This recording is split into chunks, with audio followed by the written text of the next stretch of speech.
welcome back to Radiance Community Online Service. Nah teman-teman, gak terasa ya kita udah ada di minggu terakhir bulan Februari. Nah minggu ini kita akan dilayani oleh Kak Kisya Yamamoto. Yuk kita siapin hati kita mau memuji Tuhan, kita mau menyembah Tuhan, kita mau mendengarkan firman Tuhan. God bless you.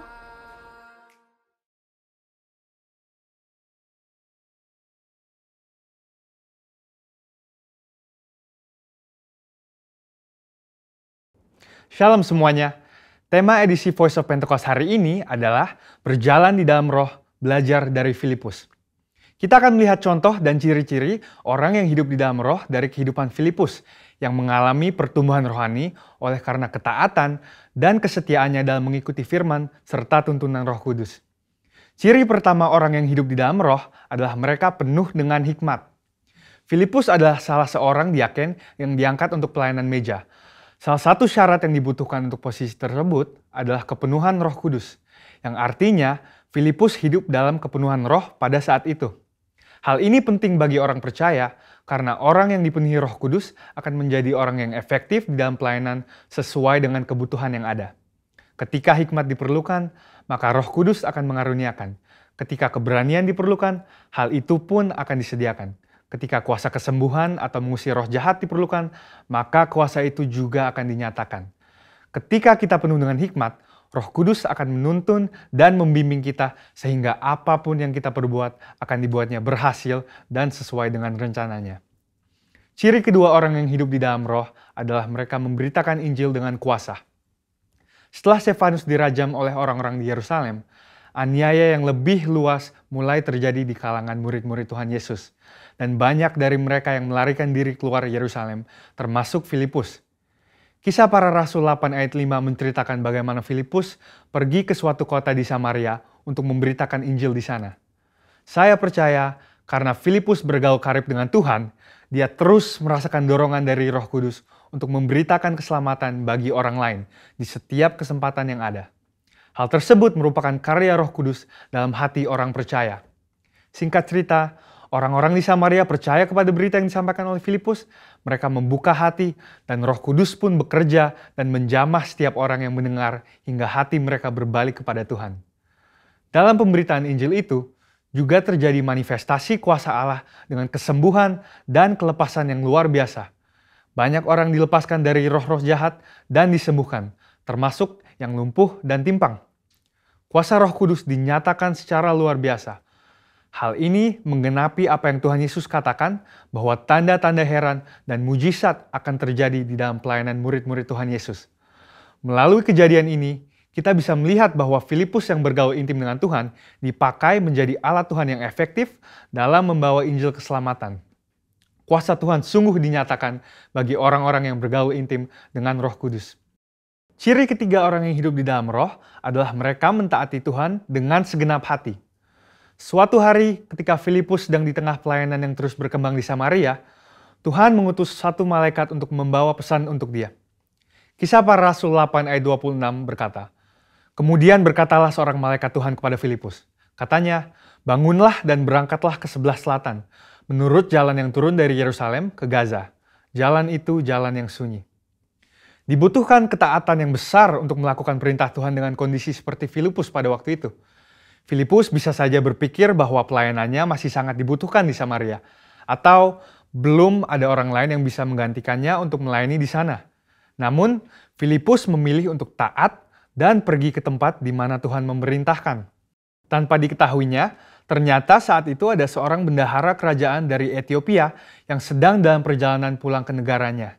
Dia seorang penganut agama Yahudi yang pulang dari ibadah di Yerusalem dan saat itu sedang membaca kitab Yesaya. Filipus dituntun oleh Roh Kudus untuk mendekati kereta pembesar itu dan menanyakan apakah dia mengerti arti dari ayat yang dibacanya. Ternyata dia tidak mengerti dan meminta Filipus untuk menerangkannya. Dia menggunakan kesempatan ini untuk memberitakan Injil dan bendahara tersebut pun akhirnya percaya dan dibaptis. Ini adalah contoh bahwa seringkali Roh Kudus akan mendorong kita untuk melakukan hal-hal yang mungkin tidak bisa kita mengerti. Dan dalam situasi seperti ini, yang dibutuhkan dari kita hanyalah ketaatan. Dan pada waktunya, Tuhanlah yang akan menyatakan rencananya kepada kita, seperti dalam contoh kehidupan Filipus. Ciri keempat orang yang hidup di dalam roh adalah mereka membimbing keluarganya di dalam Tuhan. Bertahun-tahun kemudian, Rasul Paulus pergi untuk mengunjungi Filipus yang saat itu tinggal di Kaisarea. Kisah Para Rasul 21 ayat 8-9 menyebutkan bahwa dia mempunyai 4 anak yang mempunyai karunia untuk bernubuat. Mungkinkah kehidupan rohani dari anak-anak Filipus yang demikian timbul dari hubungan yang jauh dari Roh Kudus? Hal itu tidak mungkin. Anak-anak Filipus hidup intim dengan Tuhan dan mereka bertumbuh dalam kerohanian yang luar biasa. Mereka bertumbuh dalam aspek-aspek kerohanian yang lain seperti mengasihi Tuhan, hidup dalam kekudusan, dan pelayanan bagi gereja Tuhan dari bimbingan ayahnya yang hidup bergaul dengan Tuhan. Kesimpulannya adalah bahwa iman kita tidak akan berkembang dengan sehat jika kita tidak mengandalkan firman Tuhan dan Roh Kudus. Sebab kehidupan yang intim dengan Tuhan harus dibangun secara intensional dan harus disertai dengan disiplin rohani dan hati yang lembut sehingga orang lain pun bisa merasakan dampak dari kuasa Roh Kudus melalui kehidupan kita. Saudara, untuk penjelasan lebih lengkapnya dari tim teologi kami, jangan lupa buka link yang ada di atas atau scan QR Code yang tersedia. Salam integritas, Tuhan Yesus memberkati.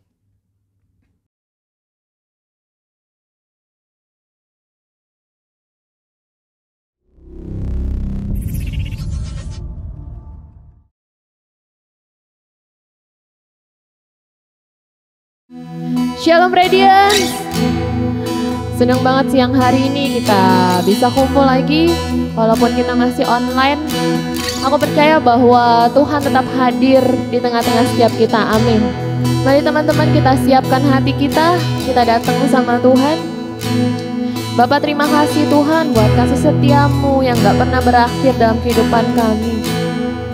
Bapak, terima kasih Tuhan buat kebaikan yang boleh kami terima Tuhan sampai dengan hari ini ya Bapak.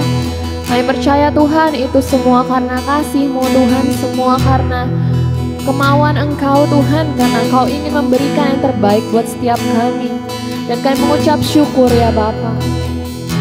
Ini setiap kami Tuhan, ini setiap kami Bapak.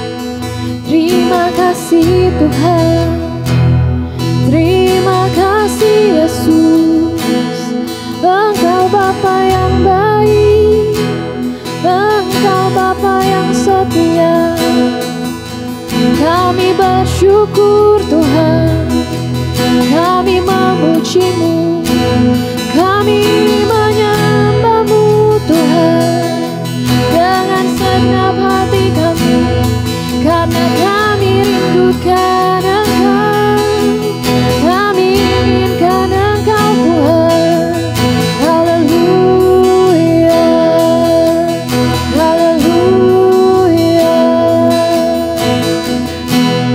Thank you Lord Jesus God, thank you Lord Jesus God. Bapak, firman-Mu berkata Tuhan, bahwa bersyukurlah dalam segala hal, sebab itu yang Engkau kehendaki Tuhan atas setiap kami. Dan kami percaya Tuhan, saat kami bersyukur, saat kami mengucap syukur, kami bisa melihat kebaikan Tuhan atas kehidupan kami. Dan biar siang ini kami mau naikkan pujian, karena kami mau mengucap syukur buat Engkau Bapa. Kami mau katakan Kau baik Tuhan. Yesus, Kau sungguh baik. Yesus, nama-Mu indah. Yesus, ku cinta Kau selalu, ku tinggikan, ku agungkan selamanya. Yesus, Kau sungguh baik. Yesus, nama-Mu indah. Yesus, ku cinta Kau selalu, ku tinggikan, ku agungkan selamanya. Ku mau memuji-Mu, ku selalu puji-Mu, ku mau menyembah sembahmu, ku selalu sembahmu. Kau yang layak terima semua pujian, kemuliaan hanya bagi Tuhan. Mari dengan segenap hatimu katakan Yesus, Yesus, Kau sungguh baik. Yesus, namamu indah. Yesus, ku cinta Kau selalu, ku tinggikan, ku agungkan selamanya. Ku mau memujimu, ku selalu pujimu. Ku mau menyembahmu, ku selalu sembahmu. Kau yang layak terima semua pujian, kemuliaan hanya bagi Tuhan. Ku mau memujimu, ku selalu pujimu. Ku mau menyembahmu, ku selalu sembahmu.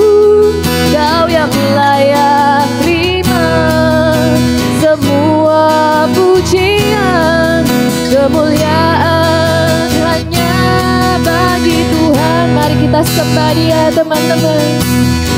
Mari angkat pujian sembahmu yang terbaik siang hari. Mari datang sama Tuhan. Bapa, kami mengucap syukur, kami memujimu, kami menyembahmu Bapa. Sebab Kau Tuhan segala Tuhan, sebab Kau Raja segala Raja. Oh Yesus, terima kasih Bapa buat segala kebaikan-Mu, buat segala kasih-Mu. Kami bersyukur Tuhan, kami bersyukur Bapa. Thank you Lord, thank you Lord. Sikiandera lapa, sikiandera lapa yase, sikiandera lapa, sikiandera lapa, era lapa, era lapa. Biar kami mau rasakan Engkau Tuhan siang ini. Mari Engkau yang jamah setiap kami, mari Engkau yang sentuh, Engkau yang sentuh hati setiap kami Tuhan. Roh Kudus-Mu Bapa, Kau yang lembutkan setiap kami, Kau yang puaskan setiap kami. Oh Yesus Tuhan,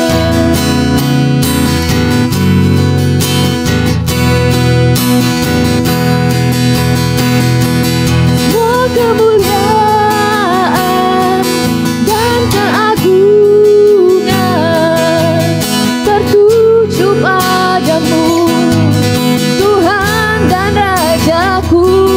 Segenap jiwa dan ragaku menyembah Yesus yang hidup. Semua kemuliaan dan keagungan tertuju padamu Tuhan dan Rajaku. Segenap jiwa dan nafasku menyembah Yesus yang hidup.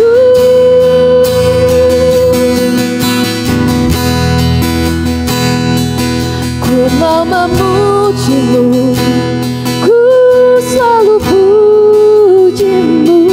Ku mau menyembahmu, ku selalu sembahmu. Kau yang layak terima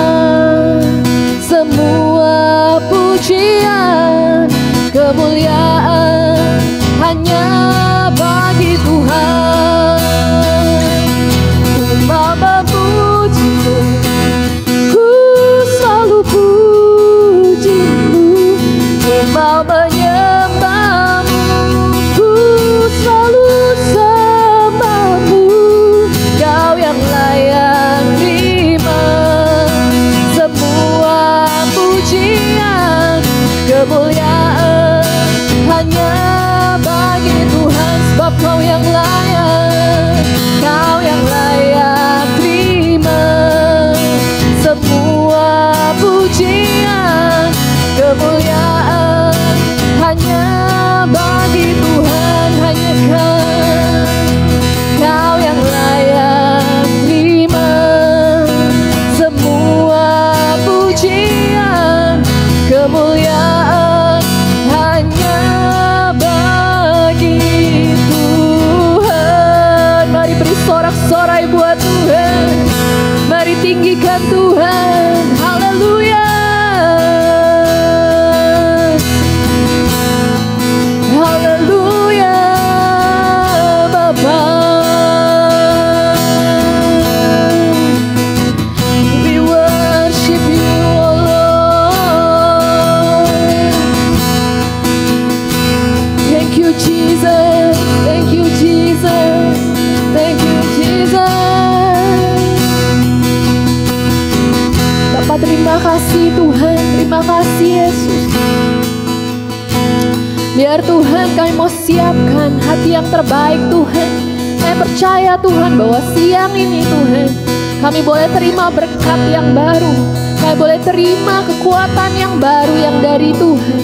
Bapa, kami tahu Bapa bahwa Engkau Tuhan, Bapa Tuhan yang bertahta atas setiap pujian penyembahan setiap kami. Dan biar Engkau yang disenangkan, biar Engkau yang disukakan Tuhan atas setiap kami. Ini setiap kami Bapa, dan kami bawa hidup kami bawa hati kami yang terbaik Tuhan, hanya bagi kemuliaan nama-Mu. Terima kasih Tuhan, kami serahkan ibadah kami dari awal, pertengahan hingga akhirnya ke dalam tangan-Mu. Biar Tuhan kami mau all out Tuhan dalam memuji Engkau Tuhan. Kami mau sembah Engkau Tuhan, Raja di atas segala raja. Hanya di dalam nama Tuhan Yesus Kristus. Haleluya. Amin.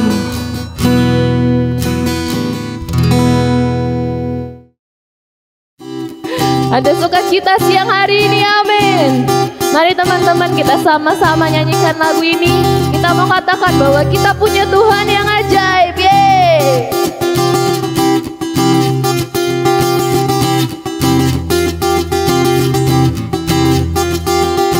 Yesus ajaib, Tuhanku ajaib, kasih-Nya ajaib bagiku. Yesus ajaib, Tuhanku ajaib, rahmat-Nya kekal selamanya. Tak berubah kasih-Nya, setiap hari bertambah indahnya. Sampai bumi berlalu dan habislah ragaku, Yesusku ajaib bagiku. Katakan Yesus. Yesus ajaib, Tuhanku ajaib, kasih-Nya ajaib bagiku. Yesus ajaib, Tuhanku ajaib, rahmat-Nya kekal selamanya. Tak berubah, tak berubah kasih-Nya, setiap hari bertambah indahnya. Sampai bumi berlalu dan habislah ragaku, Yesusku ajaib bagiku. Tak berubah kasih-Nya, setiap hari bertambah indahnya.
hari bertambah indahnya, sampai bumi berlalu dan habislah ragaku. Yesusku ajaib bagiku. Sampai bumi berlalu dan habislah ragaku. Yesusku ajaib bagiku. Sampai bumi berlalu dan habislah ragaku. Yesusku ajaib bagiku. Yeay, haleluya. Terpujilah Kau Tuhan.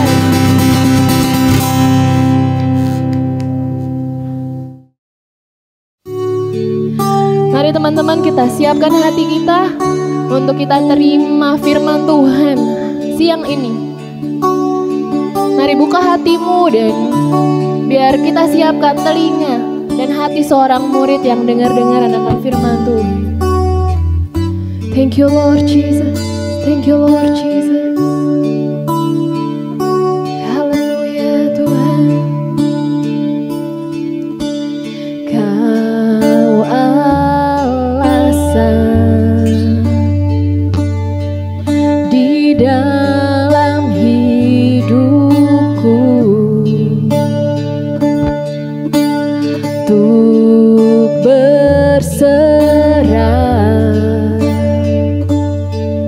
penuh kepadamu, di luarmu, di luarmu ku tak akan mampu melakukan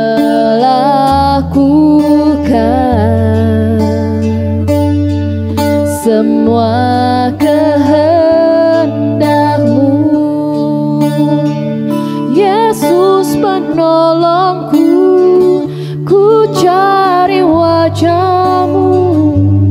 Kau yang ku perlu di setiap waktu. Tiada ku takut, sebab Kau besertaku. Karena Kau Tuhan di atas segalanya. Kami percaya Tuhan, Kau selalu ada beserta kami.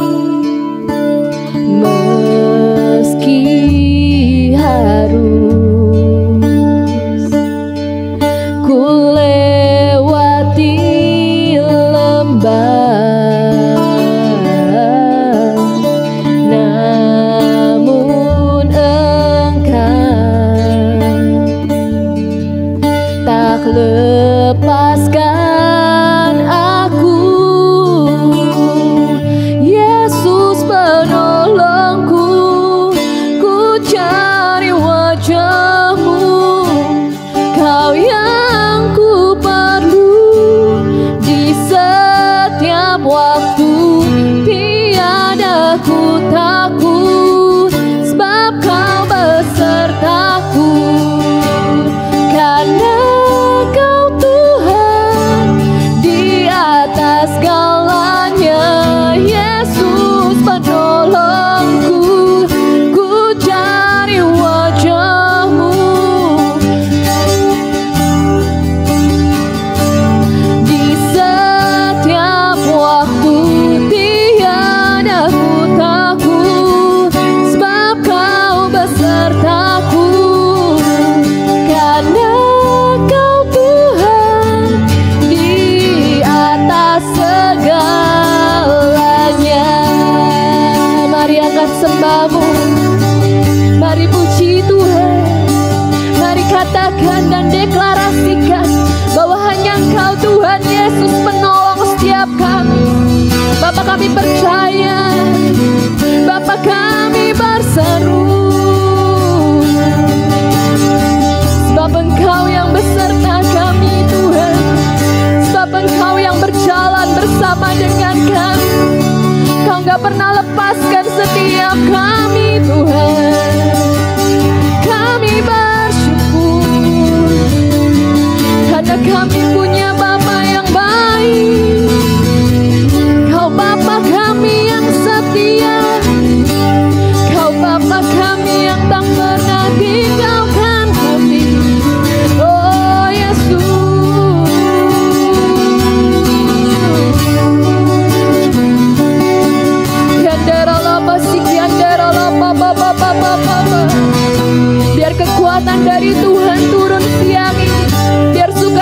biar damai sejahtera Tuhan turun siang hari. Mari buka hatimu, mari sambut Roh Kudus. Kiandera laba si kiandera laba baba baba baba baba baba baba. Kiandera laba si kiandera laba era laba era laba era laba era laba.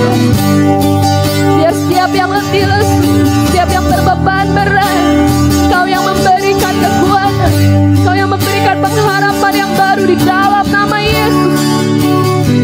Sekian darah lapa ya lapa baba baba baba baba.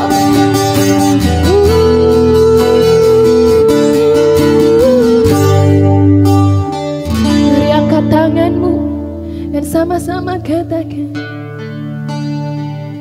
Yesus penolongku, ku cari wajah-Mu, Kau yang ku perlu di setiap waktu. Tiada ku takut, sebab Kau besertaku, karena Kau Tuhan di atas segalanya. Yesus penolongku, ku cari wajah-Mu, Kau yang ku perlu di setiap waktu. Tiada ku takut, sebab Kau besertaku, karena Kau Tuhan di atas segalanya. Yesus penolongku, ku cari wajah-Mu, Kau yang perlu di setiap waktu. Tiada ku takut, sebab Kau besertaku, karena Kau Tuhan di atas segalanya. Karena Kau Tuhan di atas segalanya.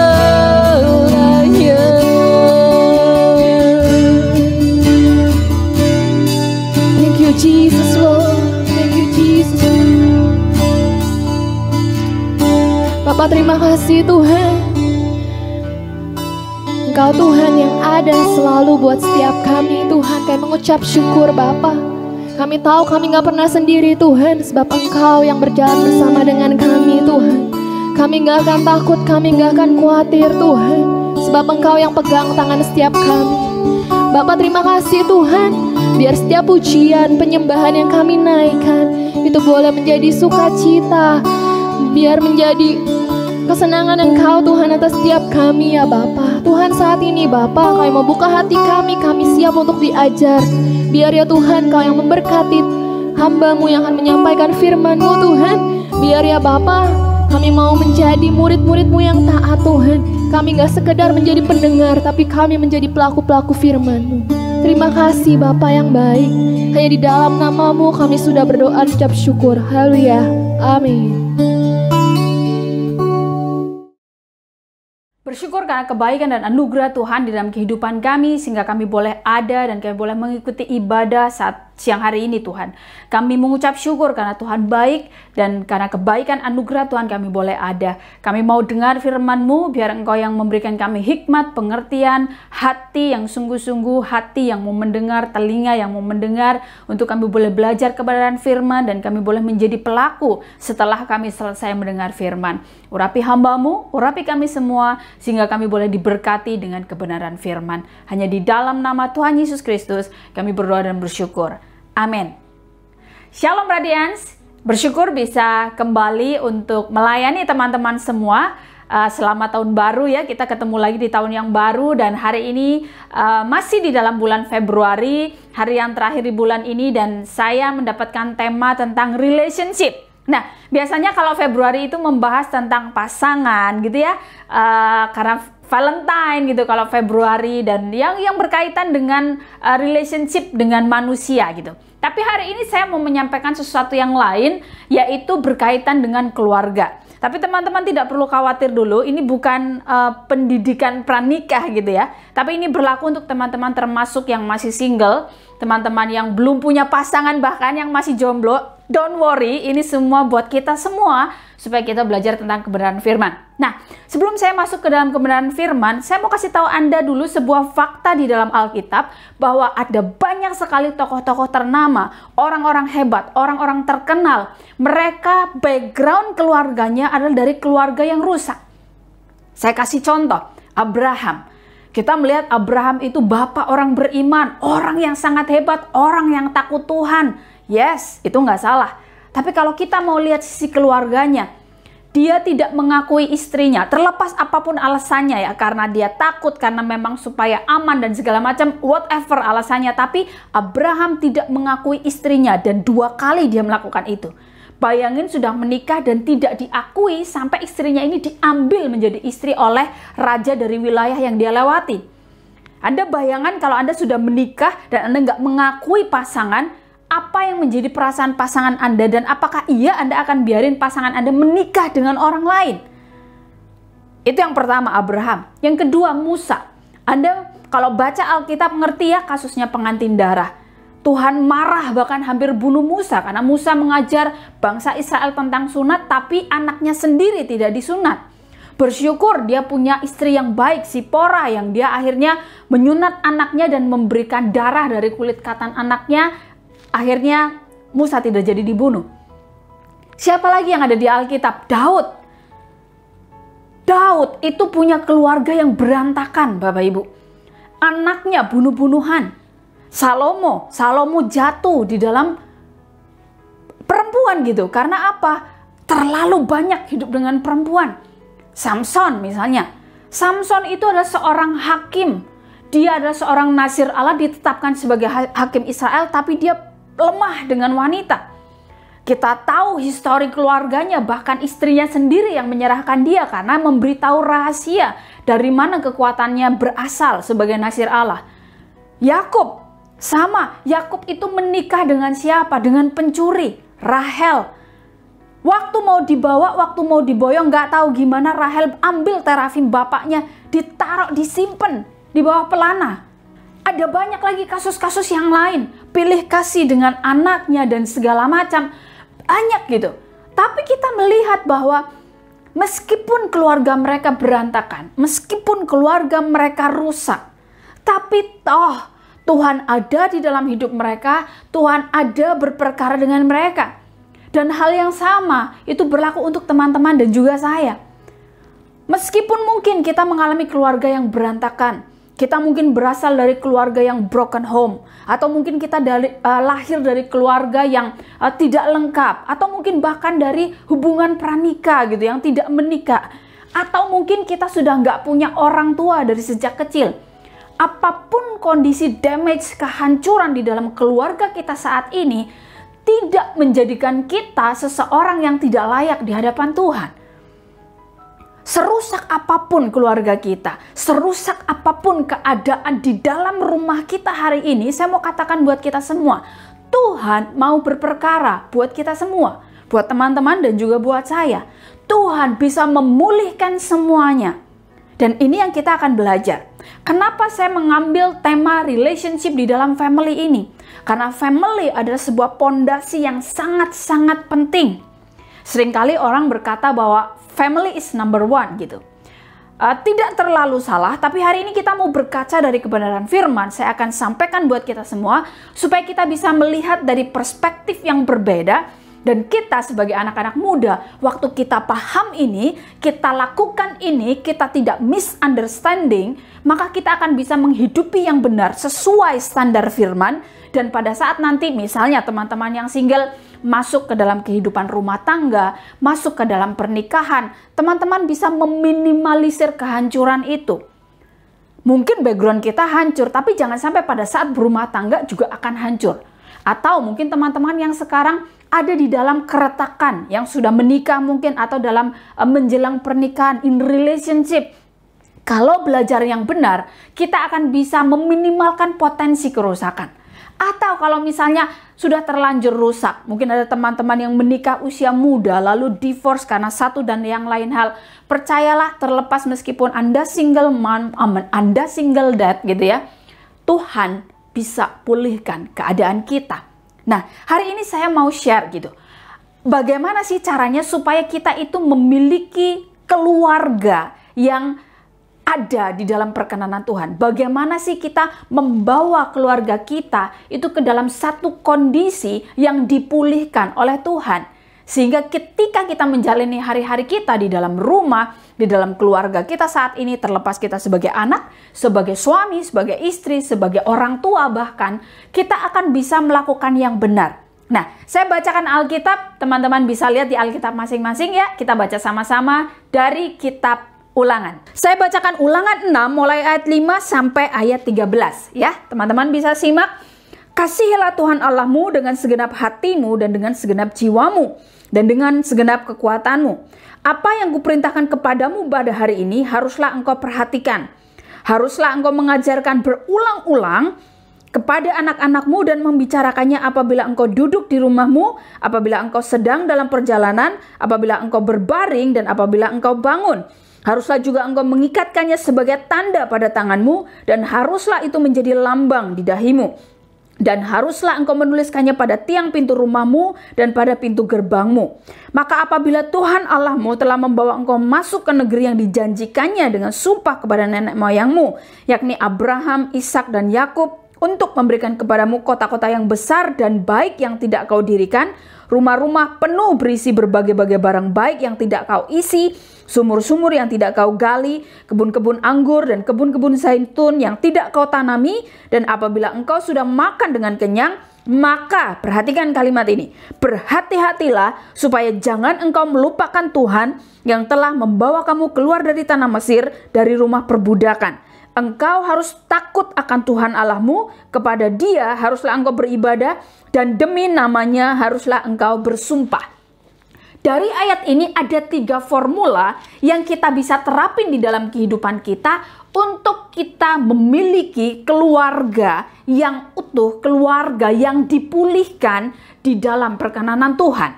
Ya, dari ayat ini saya bacakan yang pertama, teman-teman bisa lihat di pasal yang ke-6 ayat yang ke-5. Kasihilah Tuhan Allahmu dengan segenap hatimu dan dengan segenap jiwamu dan segenap kekuatanmu. Hal yang pertama itu berkaitan dengan relationship with God, ya. Lalu yang kedua dikatakan di dalam ayat yang ke-6 dan seterusnya, ajarkanlah terus-menerus kepada anak-anakmu pada waktu duduk, pada waktu berdiri. Jadi dimanapun itu harus diajarin. Kita tahu budaya bangsa Israel tentang hukum Tuhan, Taurat itu harus di-passing on ke bawah-bawahnya supaya apa? Supaya nggak hilang. Dan itu terjadi terus-menerus sampai dengan hari ini. Tidak putus. Lalu yang berikutnya yang ketiga, ayat 12 tadi. Kalau sudah diberkati, kalau sudah disertai, kalau sudah nyaman, ingat. Jangan sampai lupa dengan Tuhan. Jadi 3 formula yang kita harus belajar hari ini adalah tempatkan Tuhan di tempat yang pertama di dalam keluarga kita. Yang kedua, tempatkan Tuhan di dalam tempat yang pertama bagaimana cara kita mengajar anak. Jadi maksudnya pada saat kita mengajari orang-orang yang ada di bawah otoritas kita, anak-anak yang Tuhan percayakan, maka utamakanlah untuk mengajar tentang Tuhan, bukan mengajar yang lain-lain dulu. Lalu yang ketiga, tempatkanlah Tuhan di tempat yang pertama dalam kehidupan kita sehari-hari, bagaimana kita menghidupi kebenaran firman. Nah, kita akan bahas satu-satu formula yang tadi, teman-teman. Yang pertama ya, tempatkanlah Tuhan di tempat pertama di dalam keluarga kita. Jadi jangan dibalik. Bukan keluarga menjadi yang pertama, tapi Tuhan yang pertama termasuk di dalam lingkup keluarga kita. Saya tidak menyalahkan kalau kita bilang, oh keluarga itu harus prioritas. Yes, tapi Anda mengerti dulu konsep dari firman yang disampaikan di dalam Ulangan 6. Mulai ayat yang kelima yang kita baca. Takut akan Tuhan. Itu yang pertama diperintahkan. Kalau Anda mencari di Alkitab, Anda carilah ya dalam bahasa Inggris. Kalau Anda ketik search gitu, kalau misalnya Anda pakai Alkitab online atau aplikasi atau internet, coba search ya. Commit di dalam Alkitab. Committed, commit, Anda carilah.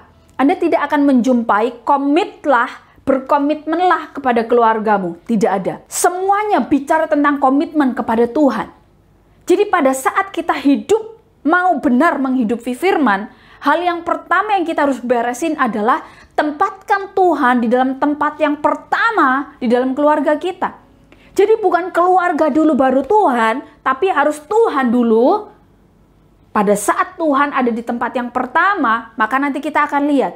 Dengan siapa kita komit, itu akan menentukan siapa yang mengatur kehidupan kita.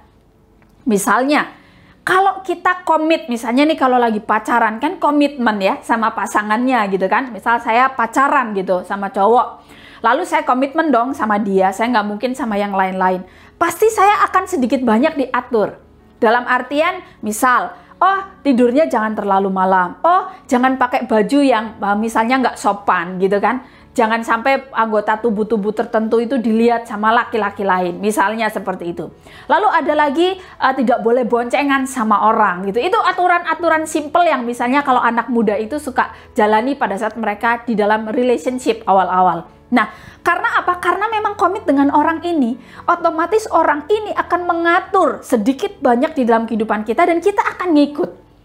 Pada saat kita menjadikan keluarga itu sebagai sesuatu yang kita komit di situ, bukan Tuhan, maka ketika keluarga kita tidak happy, ketika kondisi kita tidak berjalan dengan apa yang kita mau, maka Tuhan kita akan tinggalkan.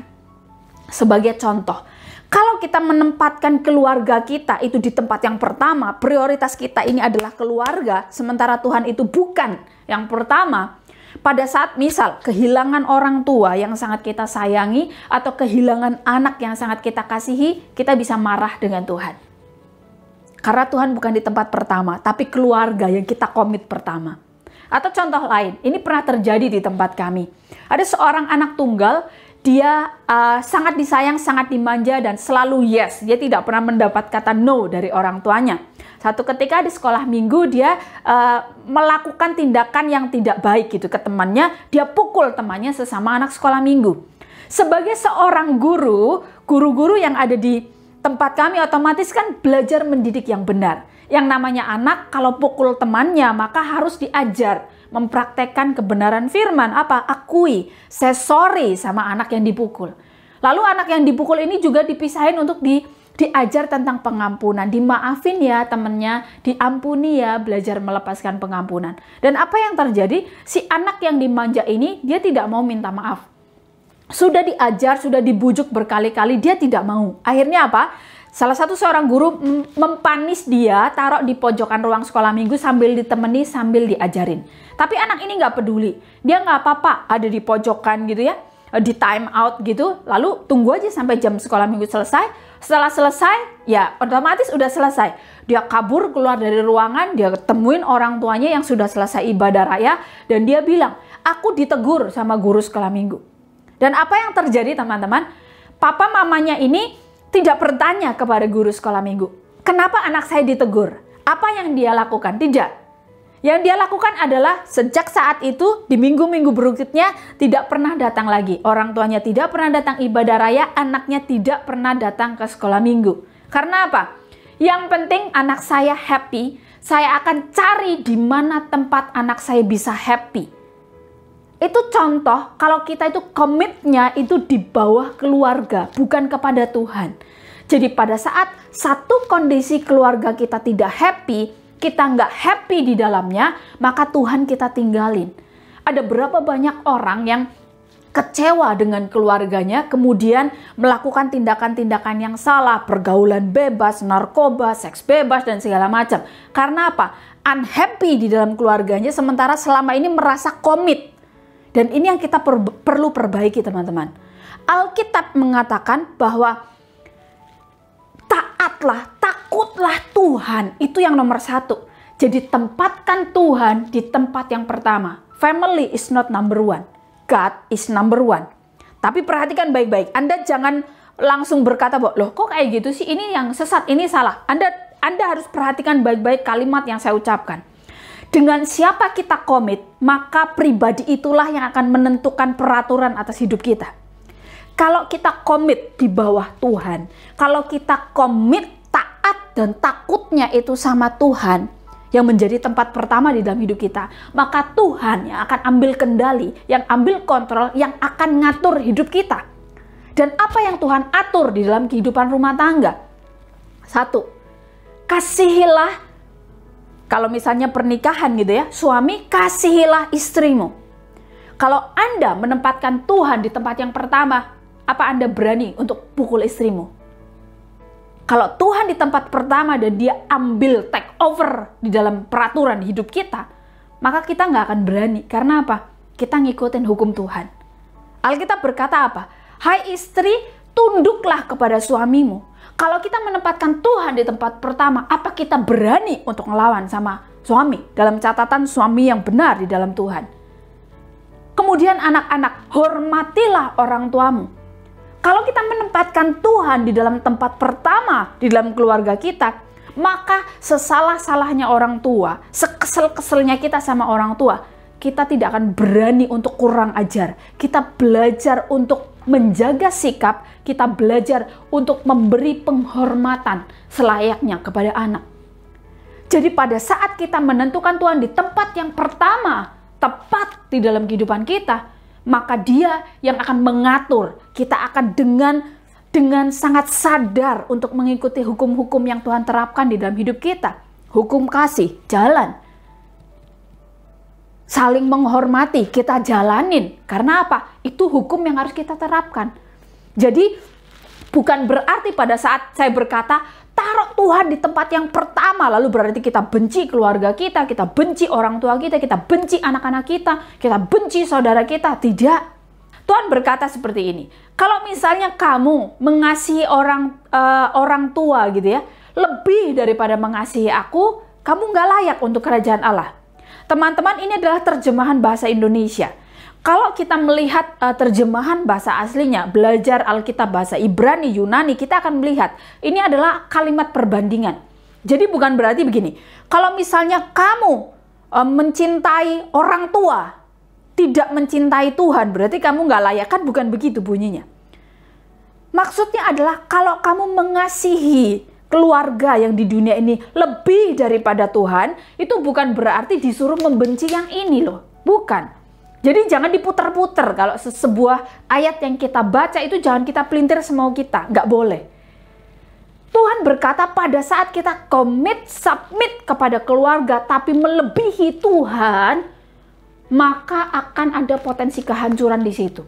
Pada saat unhappy, pada saat terjadi kerusakan, pada saat keadaannya tidak baik, kita akan bisa rusak dan kita bisa tinggalin Tuhan. Kita kecewa dengan banyak hal. Tapi kalau misalnya kita taruh Tuhan di tempat yang pertama di dalam kehidupan keluarga kita secara keseluruhan, kita pasti akan belajar untuk mengikuti hukum-hukum Tuhan dengan benar. Pada waktu mau menjalankan relationship menuju kepada hubungan yang serius, misal pernikahan, yang laki-laki pasti akan belajar, kalau utamain Tuhan ya, pasti akan berpikir, apakah fungsi saya sebagai imam itu tepat? Apakah saya adalah orang yang memang cakap gitu dalam bekerja untuk menghidupi keluarga saya? Apakah saya memang hati saya benar? Apakah saya tulus? Kalau menempatkan Tuhan di tempat yang pertama, Anda nggak akan merusak anak orang. Nggak akan ada judulnya menghamili anak orang. Tidak ada yang namanya khilaf gitu ya. Orang sampai jatuh di dalam dosa seksual lalu hilaf, itu nggak ada. Semua dosa itu sudah terplanning dengan sangat matang. Jadi jangan kita menganggap bahwa ya namanya manusia lah, yang namanya anak muda. No. Kalau kita tempatkan Tuhan di tempat yang pertama di dalam keluarga kita, dan kita tahu bahwa kita mau keluarga kita itu keluarga yang kudus, yang diberkati Tuhan, maka dari sekarang, dari sejak muda, bahkan dari sebelum kita memulai relationship, kita sudah tahu dan sadar diri untuk kita itu mengikuti hukum Tuhan. Kita membiarkan Tuhan mengatur hidup kita lewat apa? Lewat firman Tuhan. Kita ikuti, susah? Yes. But we try our best. Kita berusaha, kita berjuang. Kalau posisi Tuhan itu benar di tempat pertama. Tapi kalau kita masih bernegosiasi begitu rupa, bertrik-intrik begitu rupa, kita mencoba membenarkan diri begitu rupa, berarti kita belum menempatkan Tuhan di tempat yang pertama. Kalau Tuhan itu number one di dalam keluarga kita, kita akan membiarkan Tuhan mengatur lewat firman. Dan kita akan berusaha bagaimana caranya untuk kita taat terhadap Tuhan. Sebagai anak, kita akan belajar menghormati. Terlepas mungkin keadaan kita, hubungan kita dengan orang tua nggak baik. Pada saat mungkin kita diizinkan Tuhan kehilangan orang tua atau kehilangan anak, kita nggak akan jadi rusak, marah, dan kecewa dengan Tuhan. Kita tahu Tuhan punya maksud yang lebih baik di dalam hidup kita. Kalau misalnya kita tahu Tuhan di tempat yang pertama, kita nggak akan berani sembarangan. Pada waktu kita sudah menikah dengan pasangan kita akan belajar untuk semakin hari, semakin menyesuaikan sehingga bisa saling melengkapi. Itu yang pertama. Tempatkan Tuhan di tempat pertama di dalam keluarga kita. So, pada saat kita belum memasuki dunia pernikahan, keluarga sendiri pun, kalau masih statusnya sebagai anak, mulai hidup yang benar sebagai anak. Waktu kita menjadi anak yang baik, kita akan bisa menjadi orang tua yang baik. Waktu kita jadi anak yang benar, kita berusaha semaksimal mungkin ikuti hukum Tuhan, maka kita akan menjadi orang tua yang benar buat anak-anak kita, yang ngajarin benar juga tentang Tuhan.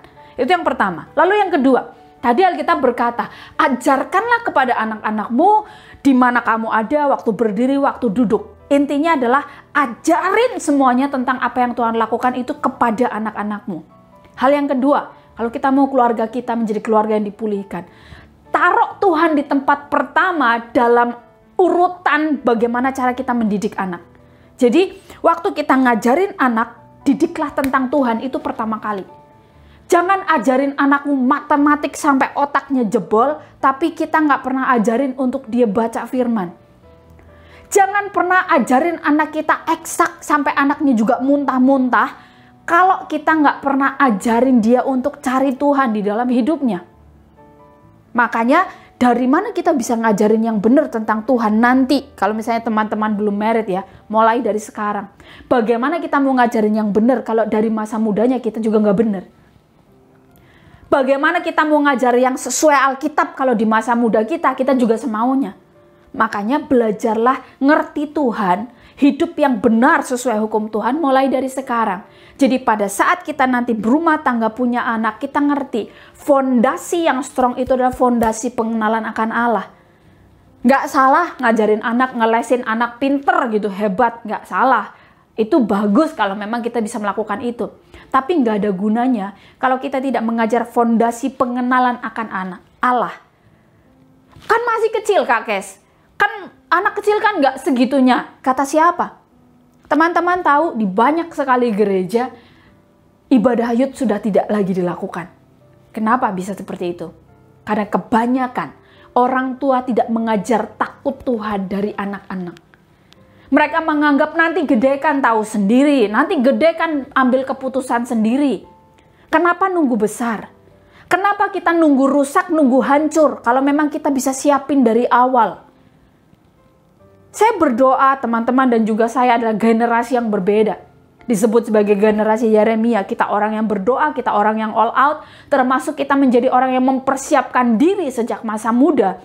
Kenal Tuhan, praktekin, tahu Tuhan dengan benar, bangun hubungan yang benar, dan pada saat nanti kita berumah tangga, kita bangun dengan fondasi yang benar, anak kita akan melihat yang benar, melihat teladan yang benar, mereka akan menjadi generasi yang luar biasa. Ajarin. Children see, children do. Anak itu adalah pendengar yang buruk. Jadi jangan kebanyakan ngomel. Tapi kasih contoh, kasih lihat. Kalau orang tuanya nyontoin yang jelek, maka anaknya akan mengikuti yang jelek. Kalau anaknya suka marah-marah, itu pasti karena lingkungan yang membentuk dia, itu yang marah-marah. Jadi jangan kebanyakan ngomel. Ngertilah dulu, cara mengajar mereka adalah dengan memberikan diri kita sebagai contoh. Lalu bagaimana kalau ternyata di dalam rumah kita, orang tua kita yang ternyata selama ini tidak mengajar kita di dalam firman yang benar? Inilah waktunya untuk berubah. Kita sudah dewasa, teman-teman dan juga saya sudah dewasa, kita ngerti yang benar. Oh, ternyata selama ini saya belum tepat diajar di dalam Tuhan. Oh, selama ini memang orang tua saya mungkin tidak ada kapasitas di sana. Atau mungkin orang tuanya belum kenal Tuhan. It's okay. Tuhan selalu punya masa buat kita, punya waktu buat kita, untuk kita hidup lebih baik, untuk berubah lebih indah di dalam Tuhan. So, make decision. Putuskan sekarang. Tuhan, saya mau berubah.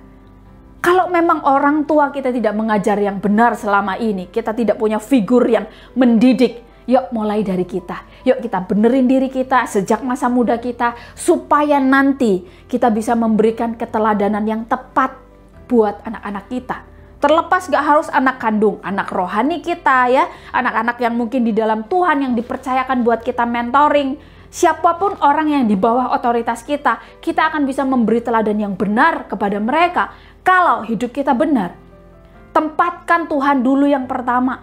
Jadi kalau misalnya punya anak-anak didik, jangan ajarin untuk ruwet.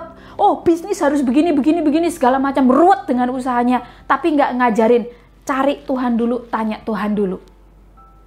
Sepanjang tahun ini, saya ngajarin anak-anak rohani saya, jangan kebanyakan ngurusin plan. Pandemi 2020 sudah membuktikan bahwa banyak rencana yang gagal kalau memang Tuhan nggak izinkan. Hidup itu juga sudah karena anugerah. Kita bisa hidup sampai hari ini itu karena kebaikan Tuhan. Yang saya ajar kepada mereka adalah apa? Tanya Tuhan. Jadi jangan kasih list daftar resolusi 2021 gitu ya. Mau punya pacar, mau menikah, mau punya usaha baru, mau punya rumah. Kenapa nggak pernah tanya Tuhan? Tuhan mau apa di dalam hidup saya? Itu yang saya ajarkan kepada anak-anak didik saya. Mereka sudah dewasa, mereka usia kerja. Lalu apa yang saya ajarkan kepada anak saya usianya 10 tahun? Sama. Dari sejak dia kecil, dari sejak dia baru belajar jalan pun saya ajarin dia yang simple-simple. Bagaimana berdoa. Sekarang udah 10 tahun diajarin. Kenapa sih harus berdoa pada saat makan? Sebagai ucapan syukur atas berkat Tuhan. Kenapa sih bangun tidur itu harus doa dan membaca Alkitab? Takes time. Bertahun-tahun lamanya sampai di umur dia 10 tahun ini nggak usah disuruh lagi. Bangun pagi, saya udah good morning, dia udah bangun, dia udah langsung sikat gigi, dia cuci muka, lalu dia duduk, dia berdoa, dia baca Alkitabnya. Nggak perlu disuruh-suruh lagi. Ini adalah fondasi yang penting. Apakah saya nggak ngajarin dia sekolah, pendidikan apa, matematika, IPA? Iya ngajarin. Apalagi sekolah online, iya pusing. Tapi saya lebih mengutamakan pendidikan spiritualnya dia. Supaya apa? Nanti pada saat tidak ada saya, dia bisa mengerti bahwa dia dikasihi Tuhan. Dia bisa mengerti bahwa ada satu pribadi yang kendali penuh atas hidup dia. Meskipun tanpa orang tuanya, tanpa mamanya, tanpa papanya. Dia bisa hidup, dia bisa berjuang, dia bisa jadi sesuatu yang Tuhan kehendaki. Didik. Tapi bagaimana caranya kalau kita mau didik anak kita kalau kita nggak siapin dari sekarang? Jangan tunggu tua. Jangan tunggu nanti kalau sudah menikah. Jangan tunggu kalau hancur. Mulai dari kita sejak saat ini. Lalu gimana Kak kalau misalnya sudah terlanjur gitu? Mulai perbaiki. Tuhan selalu punya kesempatan untuk kita berubah menjadi lebih baik. Ayo kita benerin. Ajarin. Bagaimana caranya kita mengajar ya kita harus tahu dulu. Makanya siapin dari sejak sekarang. Lalu yang ketiga, tadi ayatnya berkata, kalau sudah disertai, kalau sudah ditolong, jangan lupa sama Tuhan. Nah, ini yang seringkali menjadi pelajaran buat kita anak-anak muda.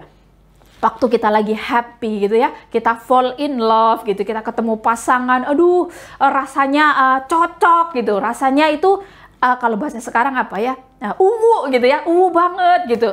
Wah kayaknya sweet banget gitu, lalu kita lupa Tuhan. Nggak lagi bangun hubungan dengan Tuhan, nggak lagi datang ibadah, maunya berdua terus, kemana-mana berdua, daratan lupa, malam lupa, pagi lupa, waktu udah jungkir balik gitu kan. Kita jadi kehilangan prioritas-prioritas yang lain. Nah itu yang perlu kita waspadai. Disitulah kita butuh anugerah Tuhan, kita butuh tuntunan Tuhan. Tempatkan Tuhan di tempat pertama dalam kehidupan sehari-hari kita. Pada waktu kita menempatkan Tuhan di tempat yang pertama, maka kita akan bisa berpikir why untuk setiap apa yang kita kerjakan. Kita pacaran sama orang, why? Kenapa saya pacaran sama dia? Kenapa saya pergi sama dia? Ada screening, ada pemikiran-pemikiran, pertimbangan yang matang, sehingga menghindarkan kita itu dari tindakan-tindakan yang salah, tindakan-tindakan dosa. Waktu kita tahu gitu bahwa, oh yang namanya keluarga saya ini punya Tuhan. Oh, orang tua ini Orang tua saya adalah orang tua yang Tuhan izinkan dari mereka lah saya lahir. Berarti mereka adalah alat Tuhan. Kalau kita tahu bahwa lewat mereka lah kita itu boleh ada di dunia, ya masa kita mau kurang ajar terus-terusan? Ayo belajar mengubah. Kita mungkin nggak bisa paksa orang tua kita berubah. Mungkin namanya misalnya orang tua kadang sudah dengan waktu yang begitu panjang tidak bisa mengubah cara pikir, cara pandang. Kenapa kita tidak belajar untuk rendah hati untuk berubah? Kadang kita hanya perlu menurunkan tone suara kita. Yang biasa nadanya G, ganti jadi C. Kalau lagi marah, lagi pengen ngamuk, coba belajar cooling down. Ingat bahwa lewat mereka lah kita boleh ada di dunia ini. Karena mereka lah, mau sesalah-salahnya mereka, kita masih bisa makan. Kita bisa dibimbing sama mereka, kita bisa sekolah gitu ya. Mau itu mungkin orang tua angkat, atau orang tua memang orang tua kandung gitu ya, orang tua biologis, atau orang tua rohani sekalipun, siapapun mereka otoritas yang di atas kita. Keep respect dengan mereka. Kalau kita menempatkan Tuhan di tempat pertama, maka kita akan adjust sehari-hari kita. Apa iya dalam pekerjaan kita, di rumah kita membiarkan, oh misalnya yang suami gitu ya, sudah menikah, istrinya capek sendirian kerja, ngurusin rumah, ngurusin anak gitu, ngurus segala sesuatu, terus dia cuma ngomel-ngomel, kok nggak selesai-selesai, kok nggak rapi-rapi. Kalau misalnya ngerti Tuhan itu di tempat pertama, pasti kan tahu, kasihilah sesamamu seperti dirimu sendiri. Sesama itu bisa bicara tentang orang lain, bahkan tetangga, orang yang nggak kita kenal, apalagi keluarga di rumah kita sendiri. Ya kasihilah mereka, bantulah yang kita bisa apa. Daripada ngomel, daripada ribet, daripada drama, kenapa kita nggak turun tangan untuk membantu? Waktu Tuhan ambil kendali di dalam kehidupan kita, maka kita akan mengadjust, mengotomatisasi, kita akan menyesuaikan diri supaya kita bisa melakukan hukum-hukum Tuhan di mana kita ada, mulai dari kehidupan keluarga kita. Nggak mungkin pada saat kita disuruh orang tua beliin ya obat di apotek, terus kita bilang beli aja sendiri, gitu. Saya repot gitu. Kita pasti akan gimana caranya kita mungkin sacrifice waktu, mungkin kita sacrifice uang, mungkin kita harus memanage hal-hal yang lain untuk kita melakukan perintah orang tua kita akan lakukan. Jadi hari ini kita belajar, God is number one. Waktu Tuhan ada di tempat pertama, maka kita akan beres di dalam kehidupan keluarga kita. Kita akan beres di dalam relationship kita, pacaran kita, pertunangan kita menuju pernikahan. Kita akan beres di dalam pernikahan kita. Kita akan punya effort untuk kita memperbaiki hal-hal yang salah. Manusiawi kalau kita bisa bikin salah. Manusiawi banget kalau kita mungkin di kemarin-kemarin masih belum baik gitu ya. Tidak ada orang yang sempurna. Tuhan mau pakai teman-teman dan saya. Tuhan mau pakai keluarga kita. Dan saat ini, ayo kita mulai benerin relationship kita dengan Tuhan. Jangan cuman pura-pura. Jangan cuman rutinitas. Jangan cuman sekedar karena nggak enak karena disuruh sama ketua youth kita. Karena memang ada jadwal gereja. Tidak. Benerin hari-hari kita bener-bener. Bangun hubungan. Yang namanya saat teduh baca firman udah nggak perlu diingetin lagi. Kita renungkan, kita memuji Tuhan, kita mau puasa, lalu kita praktekin. Ingat, pada saat ngomong sama orang tua, nadanya diturunin, jangan kunci G, coba dari C, kalau perlu lebih rendah. Kalau kita nggak bisa tahan diri, keep silent, belajar untuk diam, karena pada saat kita diam, kita tenang, kita akan bisa handle situasi. Pada saat kita menempatkan Tuhan di tempat yang benar, kita tidak akan berani kurang ajar dengan anggota keluarga yang lain. Kita belajar rendah hati. Kalau kita salah, saya sorry. Kalau memang keluarga kita salah sama kita juga belajar untuk mengampuni. Hari ini saya berdoa.